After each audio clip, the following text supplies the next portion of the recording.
Let's welcome Randall Park.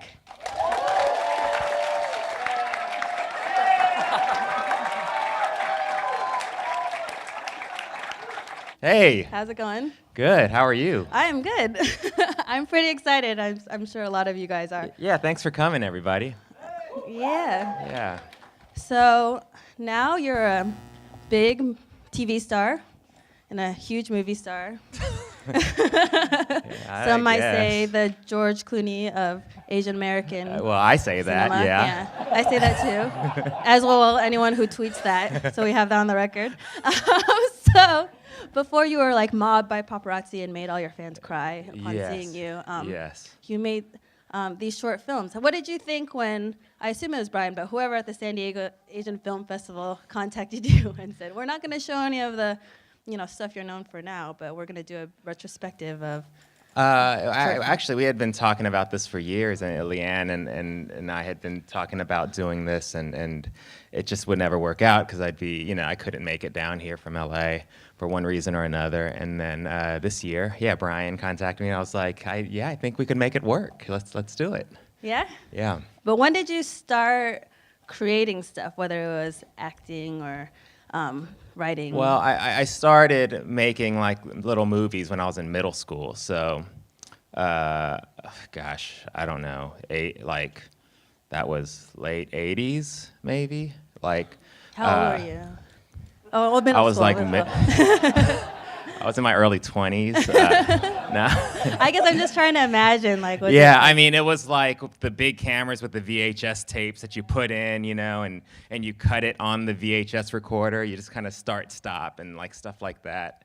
And we'd, me and a bunch of friends would make stuff.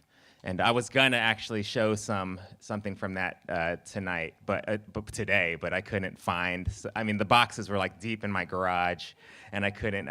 But there's better stuff that we're gonna see. Do you remember kind of what types of things that you would make when you were in middle school? When I was in middle school, like one of my dreams was to be a talk show host. Actually, like I was a huge fan of like David Letterman and Johnny Carson, and so we definitely did a few talk shows, but they were just kind of super ridiculous, like me interviewing my friends at school and then throwing in sketches and stuff like that. And then also we'd make just kind of like action adventure shorts, just kind of making fun of like teachers in our school and having our friends play like the principal and like just ridiculous things like that. Did you have like screenings for your parents and their friends? No.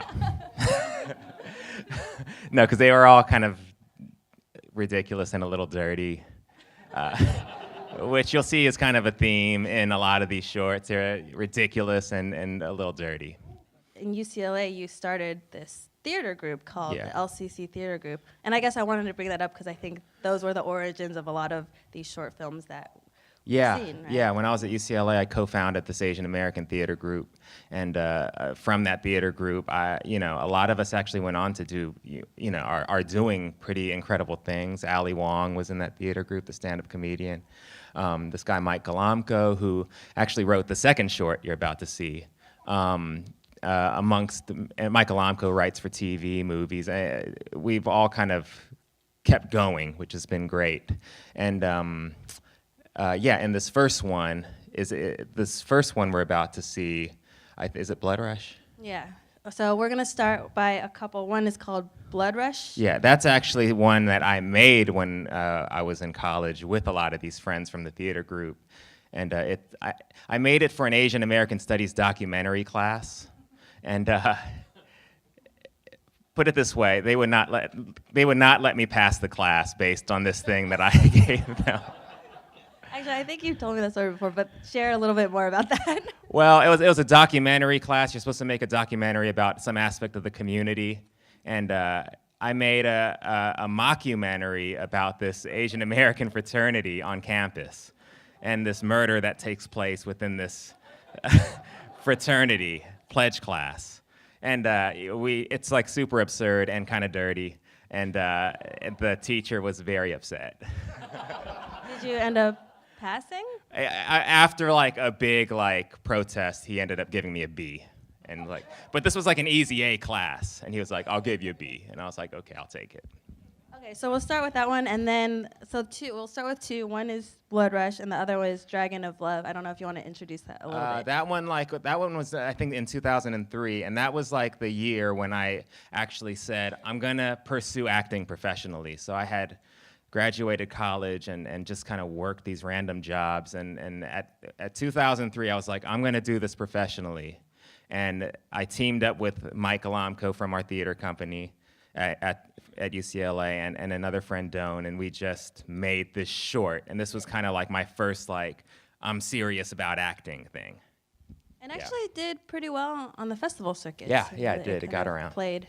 Yeah. So this is, I think, talking to a lot of people who have were either covering Asian American cinema or attending these Asian American film festivals at the time, like Dragon of Love was like their first impression of you. Yeah. I know we had talked before that a lot of these things you haven't watched in a very long time. So what was it like for you to watch it? I was while watching that, I was actually thinking about Dave, who is my friend from college, and we started that theater group together. And he's the bartender's voice in Dragon of Love, and also the narrator in Blood Rush, and he's also the guy, one of the brothers. And I was just thinking about, like, you'll see in all these films the same people's faces kind of popping up in different projects. It's like kind of my crew, you know.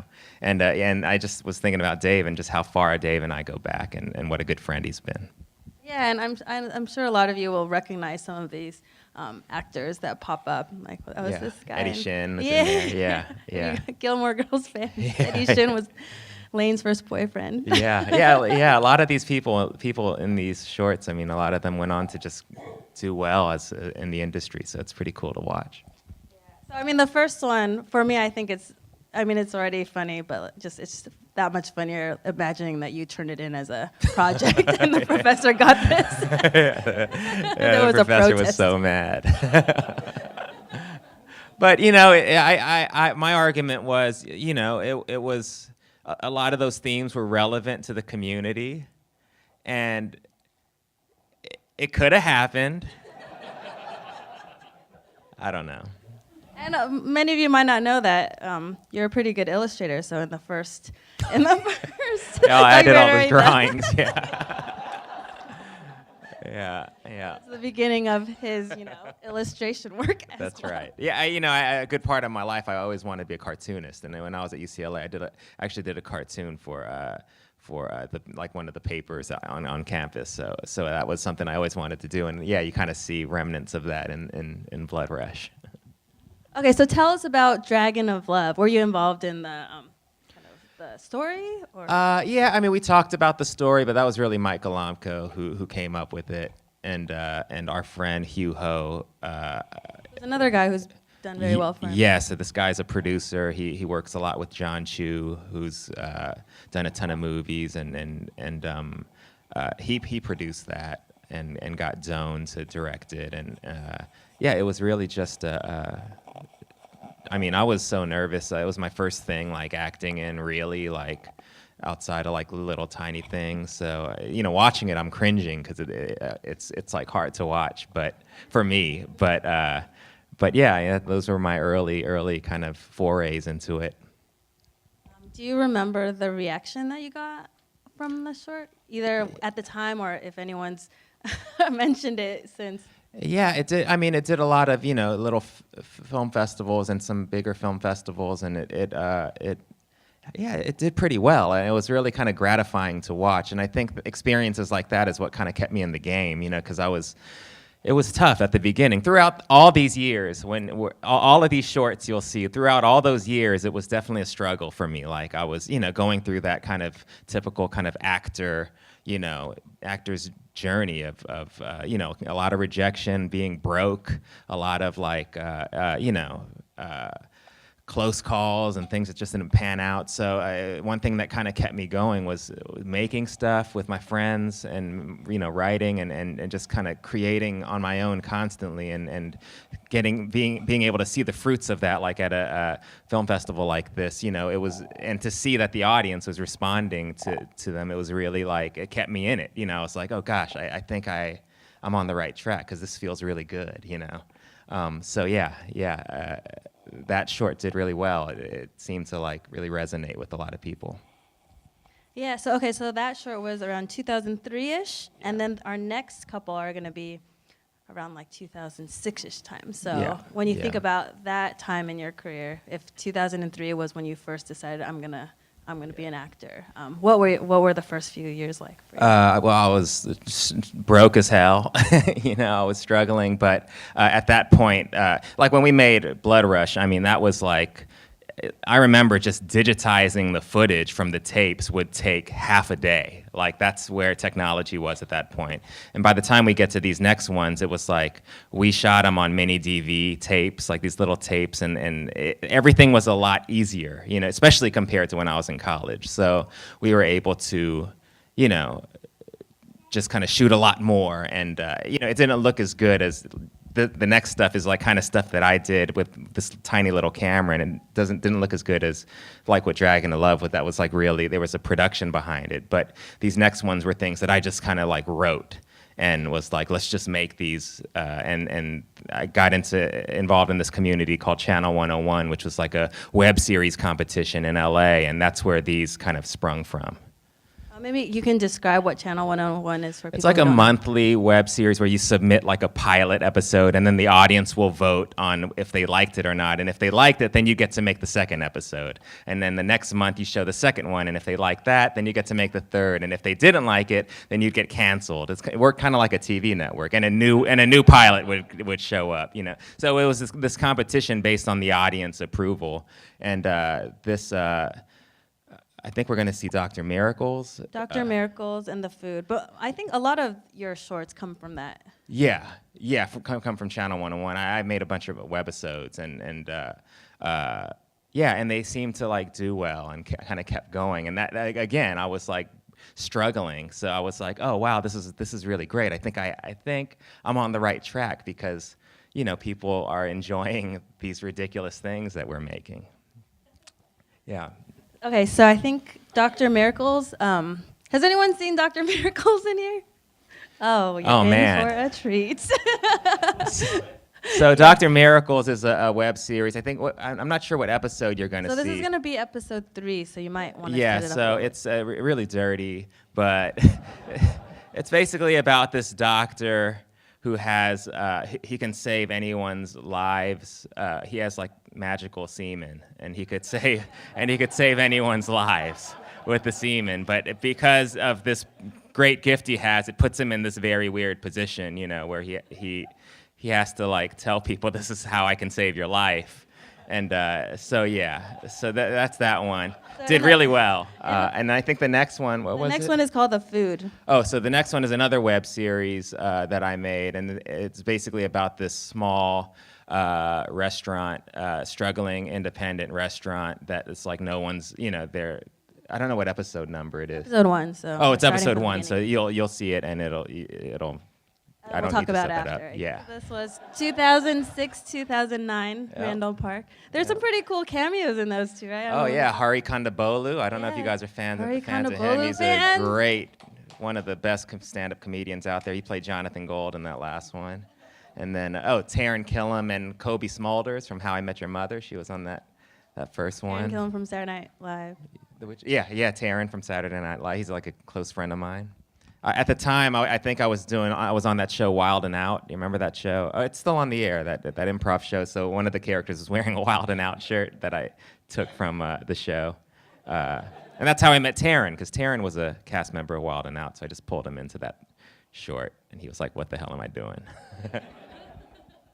So Dr. Miracles, that was you were talking about Channel 101, and it gets voted over and over. That was one of the ones that got voted. You got to do a bunch of episodes for that. Bunch of them, yeah. And like the last episode was like this super long episode, and it's like we would have shown it, but it's just like way too long. But it's like I'm so proud of that episode because it's like so dumb. What was it like looking back at it's still 10 years ago. Yeah, it's pretty cool. I mean, like. I don't know, like as I was making them, like they were in these contests and stuff, but I never really like made an effort to like market them or get them out there. So they didn't get seen that much, I mean, they got passed around, people would pass them around, but they weren't like viral by any means. So it's kind of cool to, and I personally just kind of forgot about them, So it's kind of cool that most of you guys haven't seen these, and that, it's been so long since I've seen them, because I just like look at it. It's pretty mind blowing. I mean, that was like another time in my life, and I was like so young, so young. You look the same though. I don't know about that. But it was cool. And my friend Johnny, who he plays my partner in the restaurant, that guy, dear friend of mine, and he kind of keeps popping up in all my things. It's surreal. Surreal. So tell us about the inspiration for the food. I mean, it was really about. It was not to like be serious about it, but it was kind of like my commentary on just how tough it is to be a small business. My dad was like a small business owner, and he ran this like little 1-hour photo shop for many years, and I just thought of this idea that, it would be cool if it was just a struggling restaurant against this like big corporate chain, and then it just kind of warped into this cocaine story. And the subsequent episodes really had very little to do with what the original kind of thought behind it, but that was the original thought. And I don't remember how I came up with Dr. Miracles, to be honest with you. I have no idea. Did it also start with some serious commentary? Yeah, it was about a commentary on medical industry and prescription drugs, and no, I don't know. I don't remember exactly how that came about, but yeah, that one actually, there was a Channel 101 in LA and then one in New York, and that one actually got into the New York one, but not in the LA one, because I think from what they said, I sent them like a botched copy. So it was screening in New York, and now it's like I'm meeting all these like actors who were in New York at the time, like in the comedy scene, and they all like come up to me and was like, Dr. Miracles. I remember Dr. Miracles. I'm like, oh my God, that's so crazy. Like back then, people were like, I guess apparently it was like something, in the comedy scene in New York back then, which is kind of cool. Yeah, so I mean, I want to talk about, all of these shorts happened before, way before like the interview Fresh Off the Boat. Mm-hmm. And what Brian had mentioned earlier about I've probably written like so many words about you is because I did this cover story on you for Korean Journal, which is this Korean American magazine. And I remember I wrote the story, and it was like this, I made it into this like epic underdog story, because really, like, I think at that time the interview was coming out, and Fresh Off the Boat had it was going to premiere, but nobody knew how it was going to do. Mm-hmm. So nobody knew that it was going to be a hit. But even before that, it was like, your story was already this like really feel good underdog story, because you had been in the industry for so long and, started struggling for so long. But throughout, there was like little kind of, even though there wasn't like a huge breakthrough, there was like little breakthroughs like throughout. So I was wondering if you could kind of talk about that. And I guess around this time, like 2009-ish, like, you had like Wild 'N Out, but what were some of the other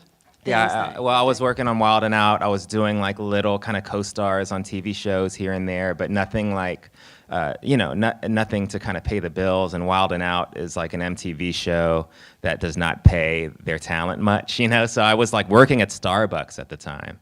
And there are even like episodes where I incorporate Starbucks, like later episodes, because I was there,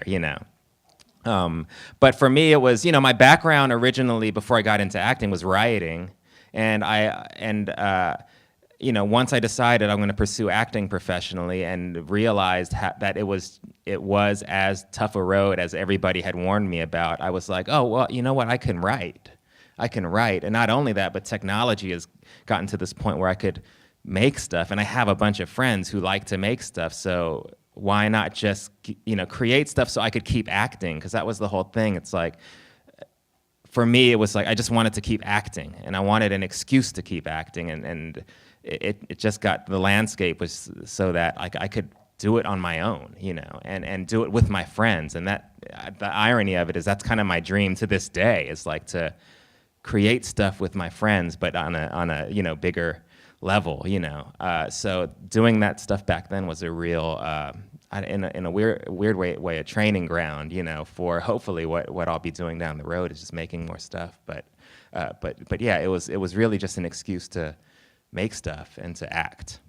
And I'm sure, I mean, these are roles that you wrote for yourself, and it's probably roles that would have been hard to get, you know, like a type of role like that just from like auditioning. Yeah. I mean, it's changing. You know, times are changing, which is a great thing. But for sure, it was like, you know, I purposefully made every doctor in Dr. Miracle's like Asian American, you know, and every like patient that comes in could be anything, but all the lead characters will be Asian American, and I purposefully would like try to make everything like ridiculously diverse without any sort of commentary on it. You know, that was like always like on my mind back then. Marie Kondo who has Jonathan Gold. I don't know if you guys know Jonathan Right, because Jonathan Gold is an actual Pulitzer Prize-winning food critic in LA. But I had this brilliant stand-up comedian friend, and I was like, and he was in town. He lived in New York at the time, but he was in town. I was like, "You want to play Jonathan Gold?" And he was like, "Okay." So yeah. Colorblind casting. Yeah, exactly. Okay, so our next two, one of them is around the same time, around 2006, and this is IKEA Heights. And I don't think you directed this, but do you want? No. But it's so really this was from Channel 101, and there's actually another friend of mine named Dave Seeger who was like in that community at the time who directed and created this show, and it's basically a soap opera that took place in IKEA. Like we used all the sets of IKEA. You know how there's all these sets as the sets of the soap opera. But we shot it without their permission, and number two, while the customers were still there. So you'll see like customers walking around and us in these sets doing this like real like melodramatic like soap opera. Yeah, and that's the type of stuff we did at Channel 1. It was all like crazy, just take chances, and it was a great kind of training ground for, you know, comedians who think a little bit outside of the box. Yeah, and then the second one is Baby Mentalist. Oh, Baby Mentalist, that's later. Yeah, that one's 2013. So Baby Mentalist was, when I have a daughter, and she's 4 now, but when she was born, you know, for months and months, I just kind of stopped auditioning, and I was just there with my wife, and then she was born and there with the baby, and then once she was around 8 months old, I was getting antsy to kind of get back into it, but I wanted to kind of still be around my kid and my wife, and so for Channel 101, I decided to make this detective series where the lead detective was my daughter.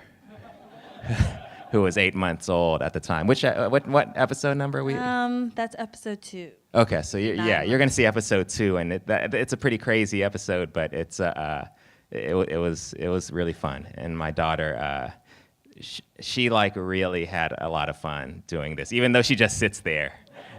That's all she does. But it was like it's a great like thing for our family to look back at these episodes. And but she steals all the scenes. Yeah, she does. She really does. You know, she's a baby. So, like, most of the time, whenever you see us acting, she wasn't even there. It was just, like, us acting to act. She had a double who was a doll who was her size. And then there's some scenes where you could see it's the actual, like, doll's hands, you know, like, she and then just for her shots, we'd kind of place her and then take the shot, and then she'd be done for the day. And so it was, like, an interesting kind of challenge to kind of do these scenes with a doll for the most part. Before then, had you ever directed or acted with a baby before? No, no. But Tim, my friend who directed it, he's like if you notice, those looked a little better than the other ones. He's had like experience with kids before, so he kind of knew how to do it a little bit. But we were all kind of just figuring it out. Well, we'll go back to Baby Mentalist, but I want to talk about IKEA Heights first. How did you guys end up getting kicked out? Oh, yeah. We ended up, so we went to the one in Burbank, and the rule was all the episodes will be shot in Burbank, the Burbank IKEA Heights. But it got to the point where we were literally told, if you guys come back, we're gonna call the police, and we have like all of your photos in our security room. So like there was one episode where we knew that like if they caught us, we'd get in trouble. So we literally shot the whole episode in one take. So there's, because we wanted to just like, so we had to like rehearse it and like do, so that we could just kind of do it real quick in and out. And we found all these ways. And then it got to the point where, and some episodes, if you go online and watch, like literally the IKEA worker will come up into the shot and be like, "You guys cannot do this," and we just like pretend like he's in the scene. There's a few of those. So yeah, it was, and it even came out. I think the president of IKEA, like it got in the newspaper, one of the newspapers, and the president of IKEA like made a statement on it. Like it kind of like got really popular, if not viral. And the president of IKEA was like, "Look, it's great, it's funny, but they just need to ask our permission." Was there ever any point where you thought maybe we should ask for their permission, or No, that no. just not been fun? No, the whole point was to not. But it did get so hard to shoot at that Burbank one that like a couple episodes we actually went to the Carson one and shot there, just because we had no choice. Like literally every time we'd set foot, they would like swarm us and threaten to like take our cameras. So we, that's the one time, a couple times where we cheated. I think that's just like a different kind of acting exercise, right? Yeah, it was a great acting exercise. Yeah, and that's the thing about all these shorts. They were like all different, all like, had their own challenges, but they were all like really great. It was great training for me, as an actor. And I think it helped me become a better actor just to make these dumb things. Yeah. Some say dumb, some say brilliant comedy, right? Sure. So Baby Mentalist, has your daughter watched them since? No, she hasn't. I think when she's older, I'll show them to her. Yeah, when she's like 18 or something. I just think she might Google it before that. But I mean, I don't think your wife was in this particular. No, she was in like every other episode except for that so one. it's like a family. Affair. Very much so. She plays, Ruby's mom. She's Ruby's mom in it, but we're like divorced. And but there's an episode that's a great one where Ruby helps us get back together. And we reunite. It's like this love story one that turned out real good. Yeah, and for those of you who are interested in watching a lot of his other shorts, his wife shows up in a lot of them. Yeah, too. I think she's going to be in the one at the end tonight. Yeah. So we have two more. The very last one is called Love New York, and that's a short film starring the two of you. Yeah, that's my wife and I. I actually didn't write it or direct it, but we flew out to New York to do this short. And it's me and my wife. It's kind of like a love story, and it's really sweet and great, and yeah. Yeah, but that's kind of sort of a sweet thing of watching your short, even the ones that you wrote for yourself. His wife isn't in. It's always something like that where you're like divorced or you're trying to get her. It's like you're trying to win her back. Yeah, I don't know why I do that. But yeah. Well, my theory was that. Because you want them to get together, but you need conflict, so you need to have them apart first. Yes, that's true, and they always do get together. Yeah. That's kind of fun. And then the one we're gonna see before Love New York, which was 2000. Oh, both of these are 2011. Is Siamese Dad. So you mentioned Love New York was just like an acting project for you two, right? So how did that come about? That I just got a call from Vince, who directed it, and I didn't know. Not a call, an email. I didn't even know who he was. He was in New York. He was like, "Do you want to star in this short that we're doing?" And I read the script, and I was like, "Oh, this is like super cool." And he said, "Yeah, we'll fly you out, shoot for a couple of days, fly you right back." I was like, "Sure." And then like a day later, he was like, "We heard your wife is an actress. Does she speak Korean?" And I was like, "Yeah, she speaks Korean. I mean, she's not, she doesn't speak it that well, but she speaks enough." And they're like, I think they might have talked to her over the phone or something. And then we made it like a little fan. We had just gotten married. I think this was before we had our daughter. So it was like this memorable trip to New York that we took together to make this film. Like a nice, sweet, romantic Oh vacation. gosh, yeah. All of this stuff is like so interesting to watch because, it was shot like one of those was shot at my old apartment, and my daughter when she was that young, and Jay and I like when we right when we got married. It's such an interesting time capsule for me. Like family videos, except for shot really. Yeah, well. except for their stories, it's so cool. Yeah. Okay, so let's talk about Siamese Dad. I always wanted to know how you guys made the shirts that fit over the two of you. I made them. I hand sewed them. Did you really? I don't know how to sew, but I sewed them, and then I put like masking tape in the back, like on the other side of them, so they're like taped together and like lightly sewed. Yeah, yeah. So was that inspired by any serious commentary? No.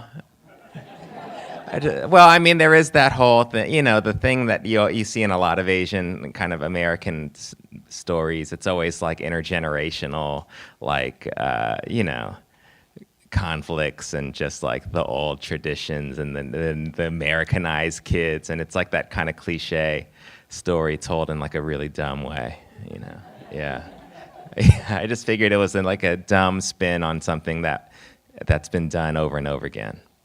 Well, I mean, watching all of them, and you make a lot of jokes about how it's a lot of dumb comedy or like, these dick jokes and stuff. But I feel like if you watch all of them, there's always these really like kind of serious, like sweet moments, There's like where, it's a really sweet moment between like father and son, or a really sweet moment between. Yeah, I think like the aspects of me that really come out in like all of them, like especially looking back at them, is like a real.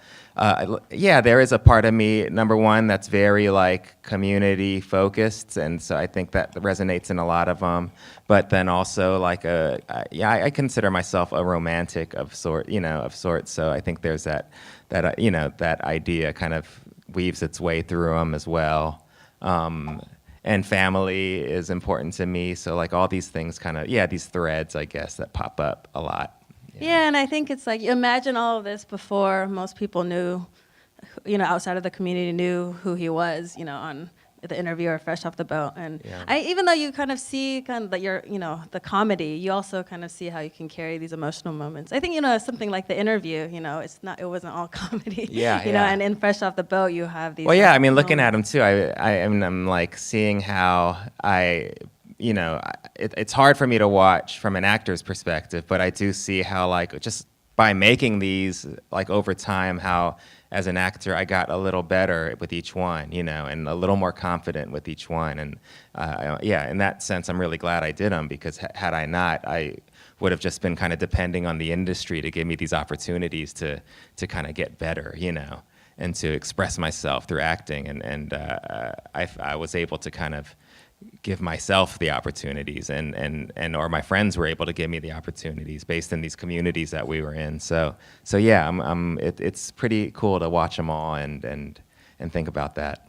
Yeah, I think, you guys know because you're, at the film festival, but just sort of watching these shorts and watching these films of people starting out. I mean, you got a lot of like roles here and there in movies, but I think watching you in these short films, we see you as a lead actor, which we probably didn't get to see as much in the Hollywood stuff that you were doing until recently. And so, you guys can kind of imagine, like, before Fresh Off the Boat and stuff, like, if you watch this guy and these, even though they're, like, really silly short films, you're kind of like, oh, this guy's really good. He can, like, carry a story, he can, like, make you laugh, but then also make you, like, cry, or even make us laugh while he's crying, which is a lot of it too.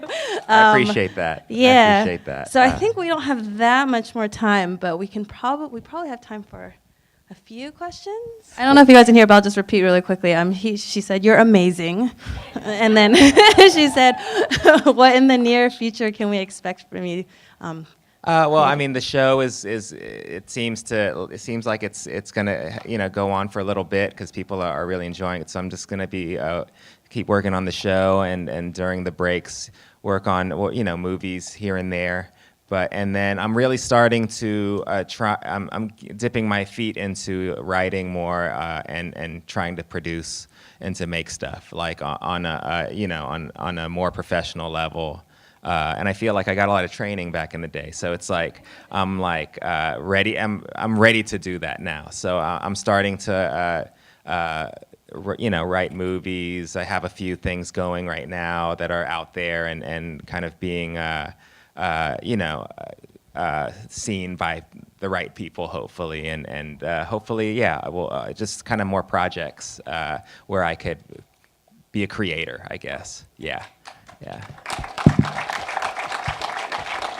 We don't get a one-person standing ovation for that. I'm just kidding. I'm just kidding. Any other questions? How old were you when you started saying this is what I want? Yeah, I think I was in my later 20s. I think when we made that Dragon of Love, which was kind of like the first thing that I acted in, I must have been around like 27, 28 or something like that. So, I mean, I like decided to do it later. Yeah, I was working just a bunch of random jobs before that and just trying to figure out what I was going to do because I didn't think it was possible to be a professional actor. And then at a certain point, I was like, this is what I love to do. I'm just going to do it. But it was definitely delayed. So yeah, I started pretty late. Mm-hmm. So watching all of this and how you've grown, what are the types of things that you've learned? Well, I think like there were certain things that, every actor has their like bag of tricks. And I think for me, like those were things that I could see right off the bat, like in Dragon of Love, I think and things that kind of I identify with just throughout my life. Like I identify with feeling uncomfortable a lot, So like it's easy for me to act, and it's easy for me to act feeling a little bit uncomfortable or feeling a little bit embarrassed, Like those are things that kind of, when I see them, even back then, I think, oh, that feels real, But then like other moments, like I don't know, like intensity or like anger, things like that, which you don't see too much in these, but or even the real kind of romantic, I don't know, the more intimate stuff. Like those are things that I struggled with, and I can see myself like getting more and more comfortable with it, throughout these shorts, which is interesting. And now it's like I love that, I love to play that and to really be in a quiet moment, It's like fulfilling to me, whereas back then it was probably really uncomfortable for me. Yeah. I think we have time for one more question. Actors you looked up to? I mean, a ton. Within the community, a ton, for sure, because I've always been kind of immersed in the community and in the acting scene, and I did this Nickelodeon show called Super Ninjas. I don't know if you guys remember that. It lasted like a couple seasons, but George Takei played my father in that, and that was like a real just thrill for me because he was always somebody I looked up to and respected, and I'd say, a lot of the kind of, like Margaret Cho was such a big like inspiration for me. One of my big like favorites of all time is Steve Carell. I just love Steve Carell, and I think I think of you like Steve Carell. I really do. I don't know if you guys. Yeah, I mean I don't. Yeah, something about him and what he does, and it's so real, and he's such a great actor, but he's also like this great comedic actor and comedian, and that's someone who I kind of idolize amongst a bunch of others, but I'd say Steve Carell is kind of the one for me. Yeah. There's one enthusiastic hand, maybe one really quick. Sure. Do your parents think you should still have a legitimate job? What do your parents think? What do your parents think? No, but they did for a pretty long time. Well, I mean, I was already making a good living, and they still were like, maybe you should think about going to med school, But now they're like super on board and very proud of me, and yeah, and I get it, I get it. I totally understand their perspective. Son wanting to, they make all these sacrifices. They come to this country. They do it so their kids could have the opportunities, that they didn't have, a better life, and then their kid wants to be an actor. That's like I get why they were so resistant to that for so long. But I just did it anyways. Eventually, I just did it anyways, and they were always against it throughout, up until a certain point where I think when I made it in the Korean newspaper, they were like, "Okay, you're good, you're good." That was like the turning point. Yeah. They want to know if you can take a selfie with the crowd. Sure. All right, ready? 1, 2, and 3. And one more. 1, 2, 3. Good. Can I use my phone? $60. All right. Please join me in thanking Thanks, Randall everybody. Park. Thank you.